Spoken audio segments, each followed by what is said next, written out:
Bismillahirrahmanirrahim. Assalamualaikum warahmatullahi wabarakatuh.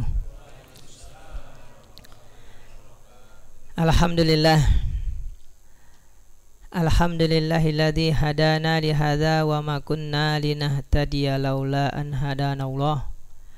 Asyhadu an la ilaha illallah wahdahu la syarikalah wa asyhadu anna Muhammadan abduhu wa rasuluh. Allahumma salli wa sallim wa barik ala sayyidina Muhammad wa ala alihi wa ashabihi wa man tabi'ahum bi ihsanin ila yaumil qiyamah, amma ba'd. Yaqulu Allah ta'ala fi kitabil karim, a'udzu billahi minasyaitonir rajim.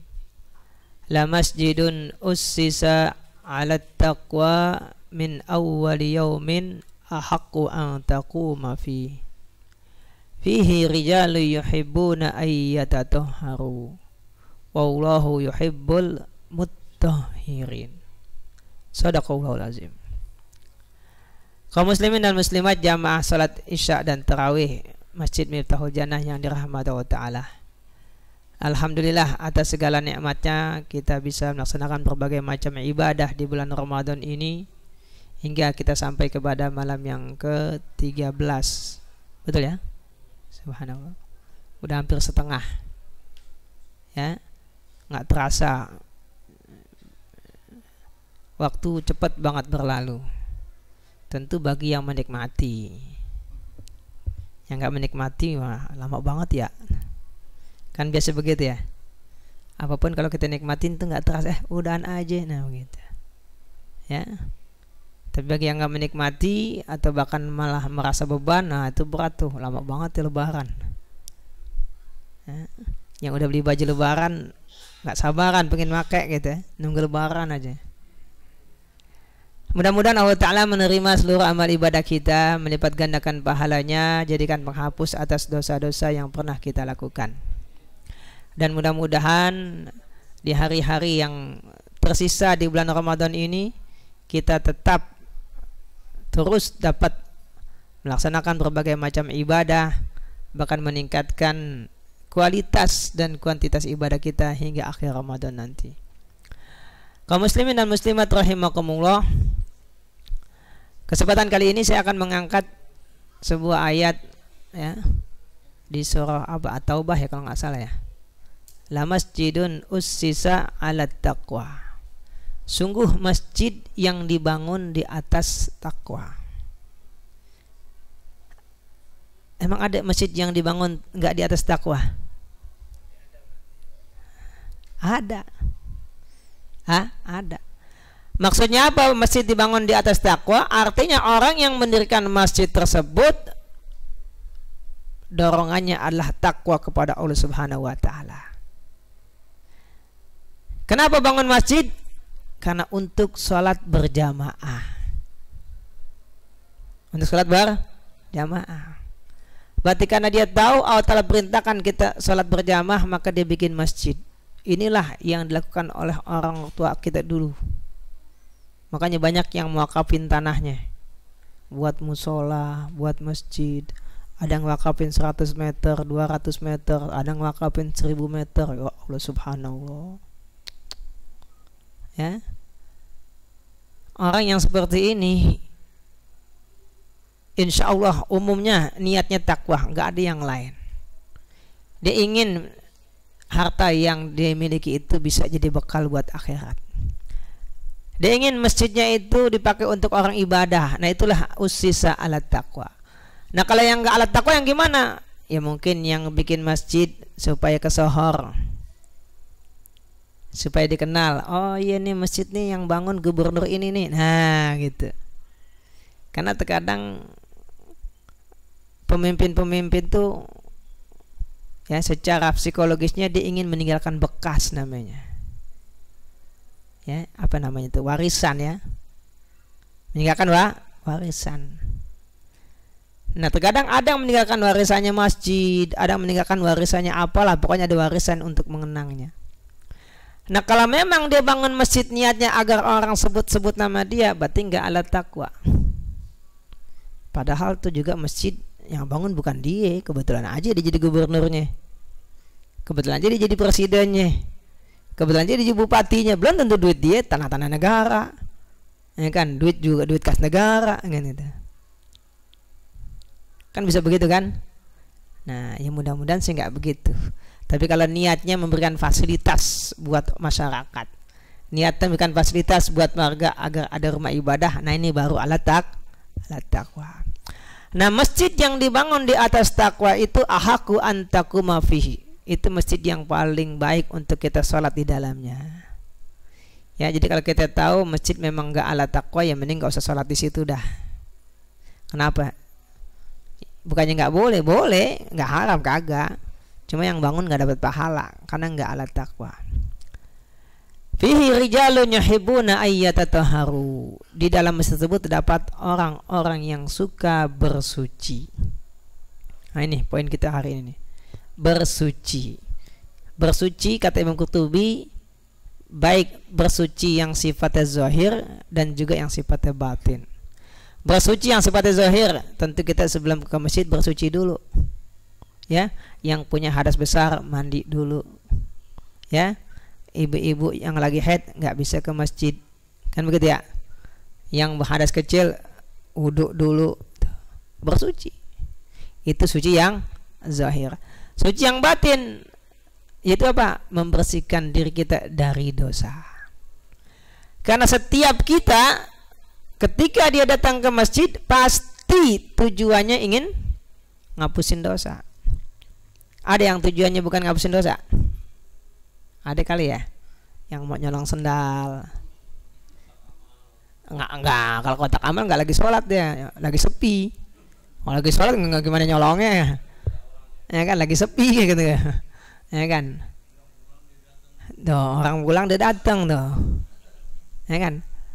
Jadi ke masjidnya emang pengen sholat. Kenapa sholat? Pengen dihapusin dosa.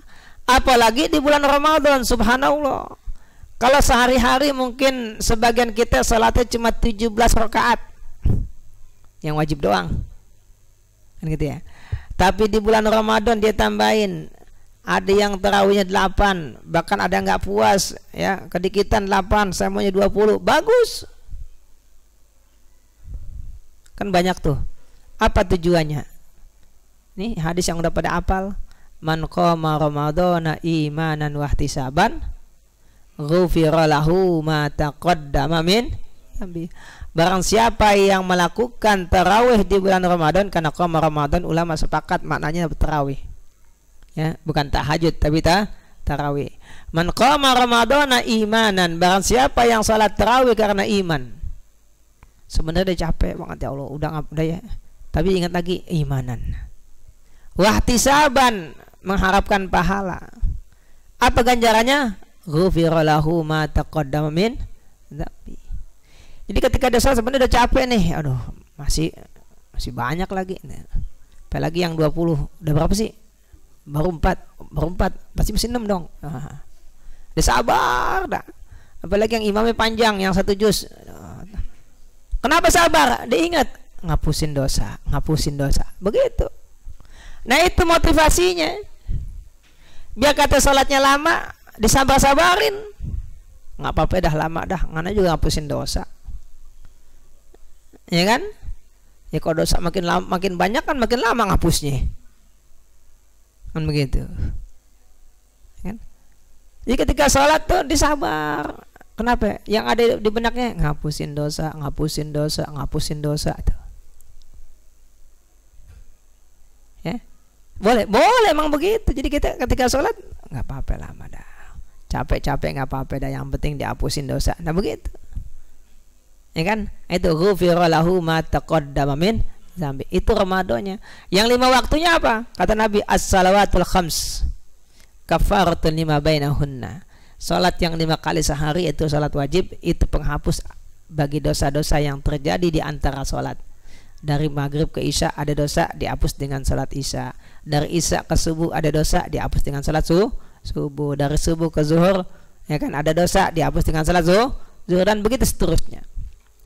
Jadi fungsi salat untuk apa? Ngapusin dosa. Nah terus pertanyaannya, kalau udah dihapus dosa terus mau ngapain lagi? Kenapa kita disuruh berjamaah di masjid? Nih satu poin lagi ini, 5 menit lagi. Itu apaan? Tujuannya adalah agar kita semakin erat, semakin kuat ikatan persaudaraan kita. Itu tujuannya. Apa dalilnya? Nih dalil yang udah pada hafal semua nih. Innamal mu'minuna ikhwatun. Sesungguhnya orang mukmin tidak lain adalah bersaudara. Itu terjemahannya. Kalau kita mau ya gali lebih dalam lagi, kata akhun itu artinya yang ada ikatannya. Yang ada ikatannya. Ya, ikatan bisa ikatan nasab. Ikatan bisa ikatan agama, bisa ikatan sebangsa, bisa ikatan sesama manusia. Makanya ada ukhuwah nasabiyah, ada ukhuwah diniyah, ada ukhuwah basyariyah. Ya, jadi ada persaudaraan karena agama sesama muslim, ada persaudaraan karena nasab, pertalian nasab, ada persaudaraan sesama manusia. Itu semuanya akhun, makanya akhun itu namanya ikatan. Nah, orang mukmin yang datang ke masjid, kata Nabi, idza ra'aitum rajula yataraddadul masjida fashhadu lahu bil iman. Jika engkau lihat orang bolak-balik ke masjid, saksikanlah bahwasanya itu orang beriman. Jadi kalau kita umpamakan iman ini ibarat lem. Tadi kan innamal mu'minuna ikhwatun, orang mukmin bersatu. Penyatunya apa? Mukmin berarti. Karena innama itu artinya tidak ada lain selain itu. Berarti yang menjadi ikatan, yang menjadi perekat adalah iman. Iman. Kita kalau keluar negeri ketemu orang sama-sama muslim, lain rasanya. Wah, muslim. Ya kan? Ya, kita datang ke negara minoritas, ketemu muslim. Biar kata lain bangsa, lain kulit, ya kan? Kalau udah muslim, wah, lain rasanya tuh. Ikatannya kuat. Jadi sesama mukmin ikatannya tuh iman. Tapi kita lihat di sini, kenapa sesama orang Islam kok masih kurang kuat ikatannya? Yang bikin nempel kuat itu apa? Ini kita nempelin kertas sampai kertas, plastik sampai plastik, atau apa aja lah pokoknya ditempel. Yang bikin kuat apaan? Lem doang? Enggak lem doang. Yang bikin kuat adalah permukaan benda yang kita tempel. Kalau bendanya berdebu, makanya petunjuk lem gitu, bersihkan permukaan, kan gitu ya. Baru kasih lem, ya kan? Betul kan? Bersihkan permukaannya baru lem, kan begitu, ya kan? Kan di mana-mana lem begitu tulisnya kan, bersihkan permukaannya baru di lem, ya. Nah begitu juga kita nih, agar sesama kita walaupun iman sudah ada, agar nempelnya makin kuat, maka kita harus bersih. Bersih dari apa? Dari dosa. Bersih dari apa? Dari segala sifat-sifat buruk, sifat dengki, iri, benci, dan semacamnya. Karena hanya orang yang hatinya bersih ditambah dengan iman, itulah yang akan kuat ikatannya. Itulah yang kita saksikan di antara para sahabat tuh seperti itu. Saking kuatnya, Nabi menggambarkan kajasadin wahidin, seperti satu tubuh. Ada nggak anggota tubuh kita yang misah?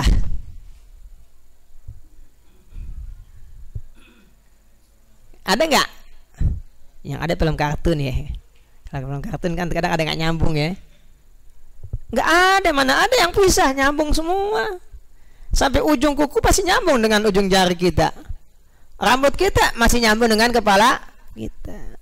Makanya Nabi mengumpamakan jasad tubuh satu, nempel semua menjadi satu kesatuan. Ya, makanya sahabat tuh kalau ada saudaranya lagi nangis ditanya, kenapa kamu nangis, kabarin biar saya ikut nangis, tuh begitu. Karena udah kajasadin wahid, kuat Apa yang bikin kuat? Pertama iman, berarti lemnya bagus, imannya bagus. Yang kedua permukaannya bersih sehingga nempelku kuat. Nah, Allah Ta'ala syariatkan kita sholat berjamaah 5 waktu, ditambah lagi bulan Ramadan banyakin lagi sholatnya jamaah juga, bahkan bukan tarawih doang, sampai tahajudnya pun kita jamaah. Nah, kalau sudah begini maka sepatutnya ikatan persaudaraan kita itu kuat. Kalau nggak kuat berarti ada yang salah. Salah apa? Salah nempel, kan gitu. Ya kan? Salah apaan? Ya salah beli lem. Udah tahu nempel kayu pakai lem kertas, ya nggak nempel. Berarti ada yang salah. Ya, mestinya kalau semuanya benar hasilnya bagus. Ya, nah itulah hikmahnya kenapa kita diperintahkan salat berjamaah, khususnya di bulan Ramadan lebih banyak lagi salatnya, agar persaudaraan di antara kita semakin kuat. Ya, makanya kita usahakan sholat berjamaah di masjid. Ya, usahakan dimanapun. Ya, jadikanlah pokoknya saya kudu di masjid, kudu berjamaah, kecuali uzur, benar-benar uzur, baru kita nggak ke masjid. Usahain ya. Buat apa? Agar kita kuat ikatan sama kita. Hadirin hadirat sekalian dirahmati Allah Ta'ala, inilah yang bisa saya sampaikan ya. Pentingnya kita berjamaah yang tujuannya adalah untuk mempererat ikatan persaudaraan kita dengan cara apa? Pertama, iman kita perkuat. Yang kedua, hati kita bersihkan sehingga rekatan di antara kita tambah kuat. Demikian dari saya. Hadang nawal majma'in. Assalamualaikum warahmatullahi wabarakatuh.